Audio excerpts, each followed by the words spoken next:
Hi friends, வணக்கம். Welcome back to cinema vision. தலைவர் 173 படத்துல இருந்து சுந்தர் சி தவிர்க்க முடியாத கடுமையான சூழ்நிலைகளால் இந்த படத்துல இருந்து நான் விலகிறதாவும், இந்த வாய்ப்பு எனக்கு கிடைச்ச மிகப்பெரிய பாக்கியம் தான். ஆனால் என்னோட டைரக்ஷனில் இந்த படத்துக்காக எதிர்பார்த்த ரசிகர்கள் எல்லாருக்கும் இது ஏமாற்றத்தை கொடுத்துருக்கோம். உங்கள் எல்லாருக்கும் என்னோட வருத்தத்தை தெரிவிச்சுக்கிறேன் அப்படின்னு சுந்தர் சி இந்த படத்துல இருந்து அபிஷியலாக விலகிட்டதா அனௌன்ஸ் பண்ணியிருந்தாரு.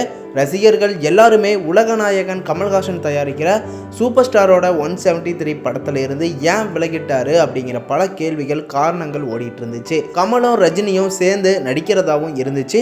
இப்படி இருக்கும்போது இந்த வாய்ப்பை விட்டுட்டாரு அப்படின்னு சுந்தர் சியோட ரசிகர்கள் எல்லாரும் கவலைப்பட்டு இருக்காங்க. இந்த நிலையில தான் இப்போ இந்த படத்துல இருந்து சுந்தர் சி விலகினதுக்கான காரணத்தை உலகநாயகன் கமல்ஹாசனே இப்ப சொல்லியிருக்காரு. அதாவது கமல்ஹாசன் இந்த படத்துல என்னோட ரசிகர்களுக்கு பிடிச்ச மாதிரியான கதையை சுந்தர் சி கொடுக்கலையாமா. மேலும் ரஜினி சாரும் நானும் கதையை கேட்டுட்டு தான் இருக்கோம்.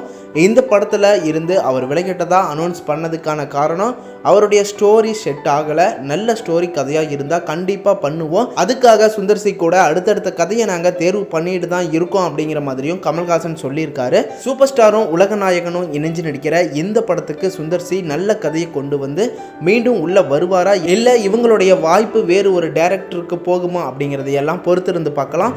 நீங்கள் தலைவரோட 173 படத்துக்கு எந்த அளவுக்கு எகராக வெயிட் பண்ணுறீங்க அப்படின்னு கமெண்ட் பாக்ஸில் கமெண்ட் பண்ணுங்கள். மேலும் இது போன்ற அடுத்தடுத்த வீடியோஸ்க்கு நம்ம சேனலுக்கும் சப்போர்ட் பண்ணுங்கள், சப்ஸ்கிரைப் பண்ணுங்கள், பெல் ஐக்கனையும் கிளிக் பண்ணிக்கோங்க.